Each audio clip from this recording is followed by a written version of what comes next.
राधे राधे महाराज जी। महाराज जी, इनका सवाल थोड़ा सा महाराज जी इसलिए कर रहा हूँ क्योंकि वो बहुत दुखी लग रहे थे इसमें।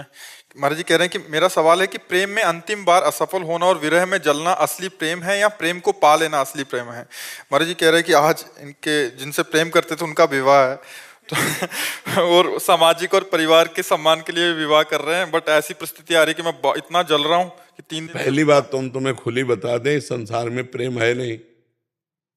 काम, राग, मोह, आसक्ति, इन शब्दों का प्रयोग है, प्रेम नहीं। संसार में प्रेम, क्योंकि प्रेम की जो कसौटी है वो कोई कर ही नहीं सकता। आज आपको नाचना चाहिए यदि आपको उससे प्रेम होता कि मैंने उससे प्यार किया है और वो मुझे पसंद नहीं करती, उसकी पसंद का कोई लड़का मिल गया, भगवान जीवन भर भी वो सुखी रहे, कभी उसको दुख। अगर वो भी प्रेम करती हो पर सामाजिक और पारिवारिक। यहाँ प्रेम है, तुमसे अच्छा देखा उसकी तरफ झुक गई या झुक गए, ये प्रेम है। आज तो हमारा मनोनुकूल आप चल रहे हो तो हमारा तुमसे प्रेम है, क्योंकि स्वार्थ की पूर्ति हो रही। कल स्वार्थ अगर दूसरे से पूर्ति हो गई तो ब्रेकअप, फिर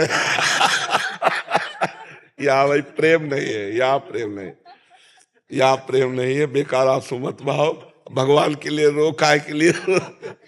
यहाँ शुद्ध प्रीति नहीं, प्रीति तो भगवान से होती है।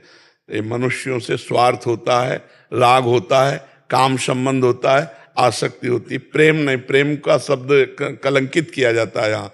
प्रेम नहीं, प्रेम विशुद्ध तो एक अलग चीज है। प्रेम तो मीरा जी ने किया, मेरे तो गिरधर गोपाल दूसरो न कोई, जहर पिलाया गया प्रभु के लिए हर कस। प्रेम तो प्रहलाद जी ने किया, प्रेम बड़े बड़े महाभागवतों ने किया। ये प्रेमी जन, ये प्रेम है। दोनों के अंदर दृष्टि पार्थिव है, इसलिए प्यार नहीं है, वो काम है, वो आसक्ति है, वो राग है। प्यार तो एक अलग चीज। प्यार तुम जैसे तुमसे प्यार करते हैं, तुम किसी और से प्यार करते हो, तुम्हारे हृदय से आशीर्वाद निकलेगा कि भगवान तुम्हें दोनों को सुखी रखें, और जब मैं कभी देखूं तो तुम सुखी दिखाई दो, बस यही मेरे लिए है। ऐसा प्यार कोई करेगा? अगर हमको तुम प्यार नहीं करे तो फिर वो प्यार नहीं है, वो ठीक है। रो मत बच्चा। अगर मनोनुकूल उसके हम ना हो, उसका मन उधर जा रहा हो तो जाने देना चाहिए, नहीं 4 दिन बाद फिर तुम्हें परेशानी आ जाए। जबरदस्ती शादी कर रही महाराज, केवल घर की। बच्चा जबरदस्ती कहीं नहीं हो सकता। हम 11 वर्ष के थे, हमें जबरदस्ती हमारे परिवार के रोक के दिखा देते। बच्चा थे, अकेले भागे, जब पकड़े गए तो बिल्कुल कड़ा जवाब, कोई कहीं आज तक नहीं डिगा पाया, सीधे अपने मार्ग में। जब हमारा प्रेम है तो फिर कौन रोक सकता है? कोई नहीं रोक सकता। पिताजी बहुत कट्टर स्वभाव के थे, पक्का बहुत कड़क स्वभाव। तो ये था कि चाहे मार डालें हम घर नहीं जाएंगे। जब घर से भागे थे भगवान के लिए, और हर परिस्थितियां आई, हर परिस्थिति को सहते। अब तो बूढ़े होने जा रहे हैं, बचपन से तब से आज तक कितनी समस्याएं पड़ी होंगी, रजिस्टर लिख जाएगा पूरा जीवन। तो ये गलत बात है कि कोई किसी के दबाववश अपने प्यार को रोक दे। वो प्यार क्या होता है? लगाओ दबाव। जब यमुना जी में बाढ़ आती, दबाव करके देखो, तोड़ के हर दबाव बहेंगी। जो सरिता सावन जल उमगत सन्मुख सिंधु सिधारे। प्रीति किसी की दबाव में नहीं रहती, प्रीति दबाव मानती नहीं, हो जो दबाव मान गई वो प्रीति होती ही नहीं है। प्रीति दबाव नहीं मानती। तो आशा एक राम जी से दूसरी आशा छोड़ दे। राम जी चाहेंगे तो उससे बढ़िया दुल्हन दिला देंगे यार, है? महाराज जी अब करनी नहीं है सके तो महाराज जी शरण में हफ्ते जा रहे। जब विरह सता तो ये बात आए, और जब यहाँ कोई मुस्कुरा देगा तो फिर फंस जाओगे। बाबा जी बोलेला कोई खेल नहीं, बहुत कठिन काम है पूरा जीवन। अब जा मान लो 50 वर्ष हम ठीक से चले और 5 मिनट गलत हो गए तो 50 वर्ष में पानी फिर जाएगा। 50 वर्ष ब्रह्मचारी और 5 मिनट गलत हो गया तो पूरे 50 वर्ष में पानी। कोई 50 वर्ष की साधना नहीं देखेगा। इसलिए बाबा जी बनना बहुत, हाँ मतलब सच्चाई वाला बाबा जी बनना। बैलेंस बना के चलना हो तो बात अलग है, लेकिन सच्चाई से चलना।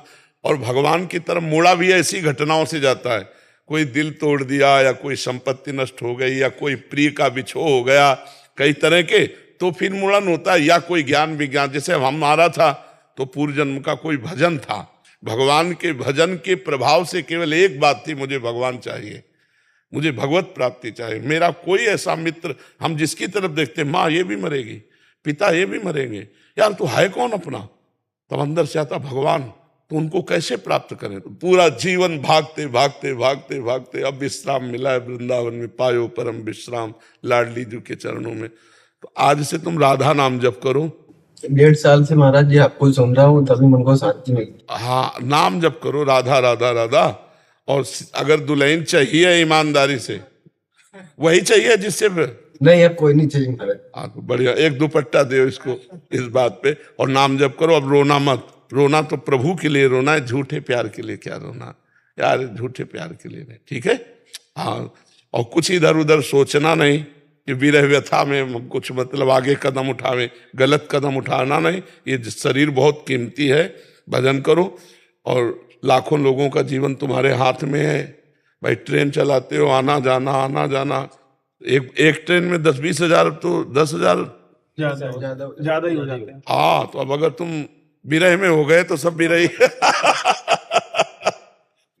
इसलिए खूब प्रसन्न मन से रहो, आनंदित रहो यार। यहाँ सब झूठा खेल है, सत्य तो भगवान से प्रेम है। यहाँ कौन किसी से प्रेम करता, ठीक है। तुम्हारे आंसुओं को वो जानती है, फिर कैसे रह सकते? हम नहीं रह पा रहे तुम्हारे आंसुओं को देख के, बार बार लगता है क्या दे दूं, क्या कर दूं जिससे प्रसन्न हो जाए। और फिर तुम्हें जो प्यार करे वो ऐसे कैसे रह सकता है? ये झूठा प्यार है, वो सब झूठा प्यार। सच्चा प्यार कोई नहीं करता, सच्चा प्यार तो भगवान करते हैं बच्चा, ठीक है। प्रसन्न रहो, राधा नाम जप करो।